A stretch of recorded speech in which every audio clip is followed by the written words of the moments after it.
आपण पाहत आहात सत्यदर्शन न्यूज। मनोज जरांगे पाटील यांच्यावर पुण्यात गुन्हा दाखल। मराठा आरक्षणाच्या मागणीसाठी जानेवारी महिन्यात मनोज जरांगे पाटील हे मुंबईकडे उपोषणासाठी गेले होते। यावेळी मुंबईकडे जात असताना त्यांनी विविध भागात सभाही घेतल्या होत्या। या दरम्यान पुण्यातील वाघोलीमध्ये विनापरवाना स्पीकर लावून विनापरवाना सभा घेतल्याप्रकरणी मनोज जरांगे पाटील यांच्यासह आयोजकांवर 1.5 महिन्यानंतर गुन्हा दाखल करण्यात आला।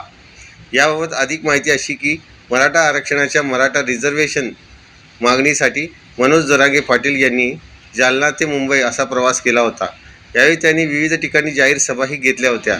या यात्रेदरम्यान 23 जानेवारी रोजी वाघोली येथे त्यांचा मुक्काम होता।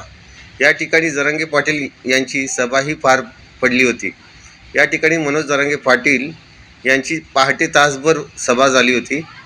या दरम्यान आयोजकांनी विनापरवाना स्पीकर लावून विनापरवाना सभा घेऊन कायद्याचे उल्लंघन केल्याप्रकरणी 1.5 महिन्यानंतर गुन्हा दाखल करण्यात आला आहे।